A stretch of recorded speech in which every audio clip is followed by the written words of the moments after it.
Hello guys, YouTube के Gurukul hub channel में आपका स्वागत है। और आज की इस वीडियो में मैं आपको मैथमेटिक्स की कुछ इंपॉर्टेंट ट्रिक्स ही बता रहा हूं जो एसएससी के प्रीवियस क्वेश्चन हैं और उन प्रीवियस क्वेश्चंस को आप इजीली इन ट्रिक्स के ज़रिए सॉल्व कर सकते हैं। ये ऐसे क्वेश्चन हैं जो लगातार एग्ज़ाम में पूछे जाते हैं और हमेशा समस्या बन जाते हैं और इनको स्टूडेंट्स इजीली नहीं कर पाते। तो मैं आज कुछ ऐसी ही ट्रिक्स के ज़रिए आपको इनको समझाने की कोशिश करूँगा और ऐसी ट्रिक्स हैं जो आपको आसानी से समझ में भी आ जाएंगी, कोई टेंशन वाली बात नहीं है। ठीक है गाइस, तो स्टार्ट करते हैं।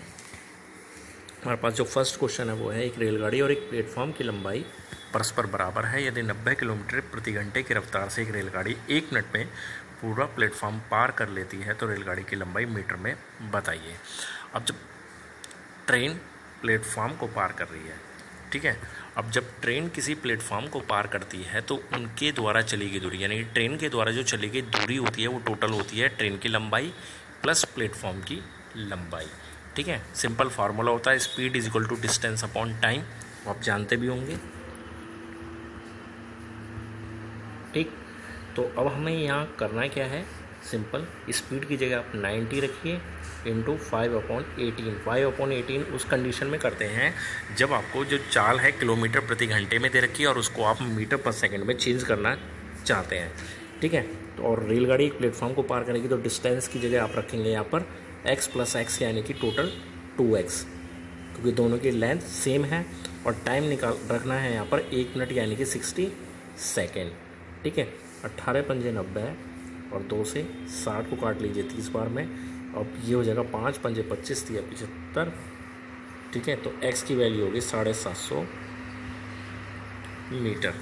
x का मान आ गया 750 मीटर। तो यहाँ पर इस क्वेश्चन में चाहे रेलगाड़ी की लंबाई पूछे चाहे प्लेटफॉर्म की लंबाई पूछे, दोनों का ही आंसर होगा 750 मीटर, क्योंकि दोनों की लंबाई एक दूसरे के परस्पर बराबर है। ठीक है, समझ में आ गया। सीधा सीधा आपको करना क्या है, सिंपल चाल 90 रखी हमने, speed is equal two into 5/18 किया क्योंकि उसको मीटर पर सेकंड में चेंज करना था हमें, is equal to x + x यानी कि 2x रखा हमने डिस्टेंस की जगह और अपॉन 1 मिनट को 60 यानी कि सेकंड में कन्वर्ट कर लिया और सिंपली कैलकुलेट कर दिया। तो यहाँ पर 750 मीटर हमें आंसर मिल जाता है और हमें रेलगाड़ी की लंबाई पता चल जाती है।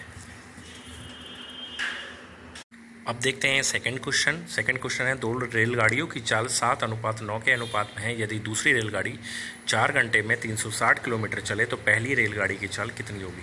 बहुत ही सिंपल सी बात है कि दूसरी रेलगाड़ी 4 घंटे में 360 किलोमीटर चली है, यानी कि 4 से 360 को अगर कैंसिल करेंगे तो 90, यानी कि 90 किलोमीटर पर आवर, किलोमीटर प्रति घंटा किसकी चाल हो गई, दूसरी रेलगाड़ी की। और 9 की कंपैरिजन करेंगे 90 से, क्योंकि 7:9 के रेशियो में है इनकी स्पीड जो है। ठीक है, तो 9 की कंपैरिजन करेंगे 90 से, 9 से 90 कैंसिल होगा 10 टाइम्स और 10 की 7 मल्टीप्लाई कर देंगे तो हमारा आंसर हो जाएगा 70 किलोमीटर पर आवर, यानी कि 70 किलोमीटर प्रति घंटा पहली रेलगाड़ी की चाल आपको पता चल जाएगी।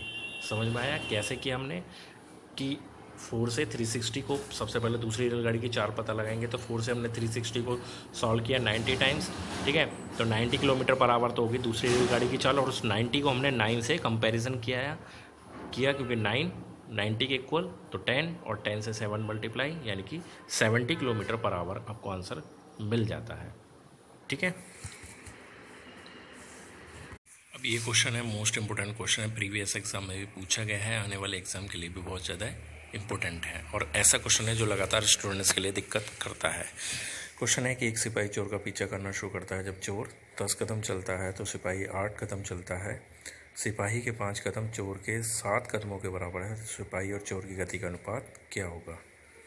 अब यहाँ पर क्या करना है, चोर और सिपाही, ये है 10 दिया हुआ है, यहाँ पर ये 8, और सिपाही के 5 कदम चोर के 7 कदमों के बराबर हैं, तो सिपाही के 5 और चोर के 7। अब आपको करना क्या है, क्रॉस मल्टीप्लाई कर देना है कि 5 धाम 50 अनुपात 8 सत्ते 56।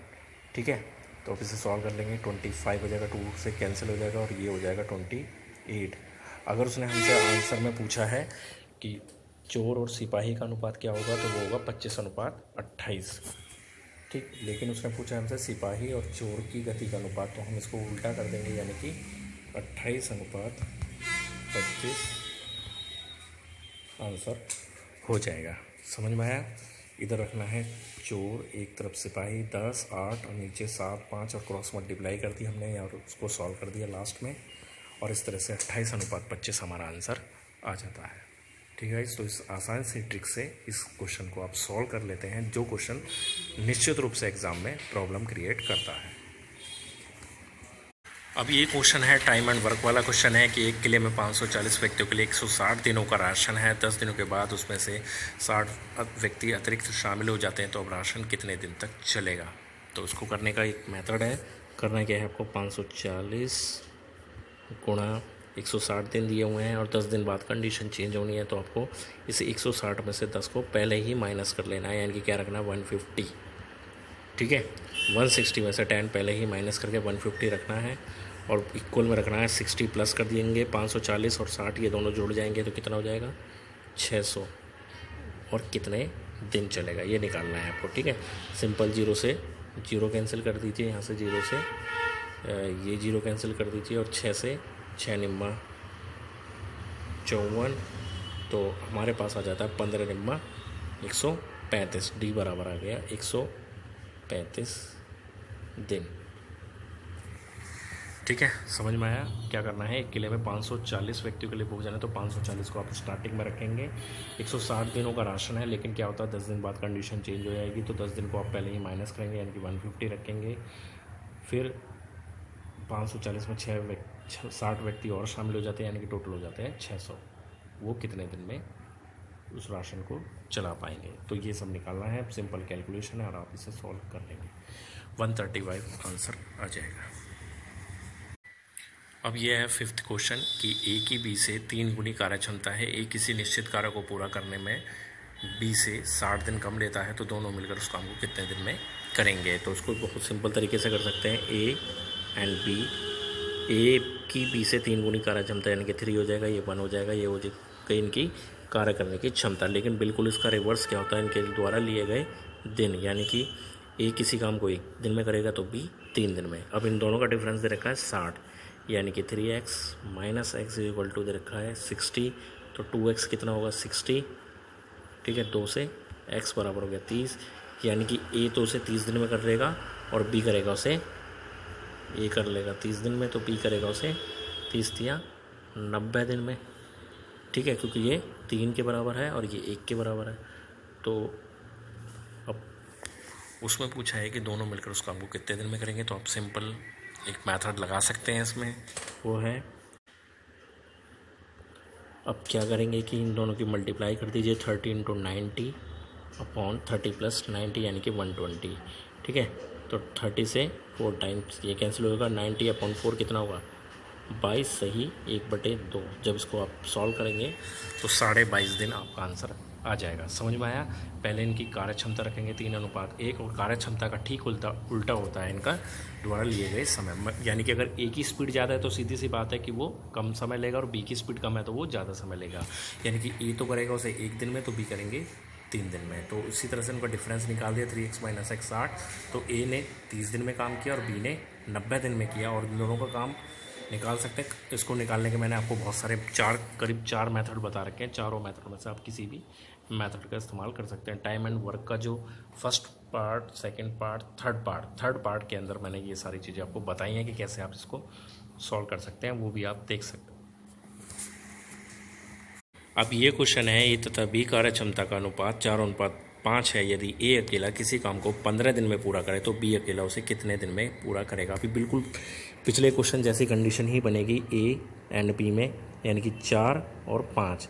ठीक है, ये तो हो गया इनका कार्य क्षमता का अनुपात, और ठीक इसका उल्टा हो जाएगा 5:4 उनके द्वारा लिए गए दिन, यानी कि ए 5 दिन में करेगा तो बी 4 दिन में करेगा। ठीक है, समझ में आ गई ये बात? अब 5 और 4 यानी कि ए 5 दिन में ए और बी 4 दिन में। अब ए कर रहा है 15 दिन में, यानी कि 5 की कंपैरिजन करानी है आपको 15 से, 5 की कंपैरिजन करानी है 15 से, यानी कि 5 दिया 15, 3 आया और उस 3 की आप 4 में मल्टीप्लाई कर देंगे तो आपका आंसर आ जाएगा 12 दिन, जो कि होगा बी के द्वारा, बी अकेला जितने दिन में काम करेगा वो आ गया आपका 12 दिन। समझ में आया?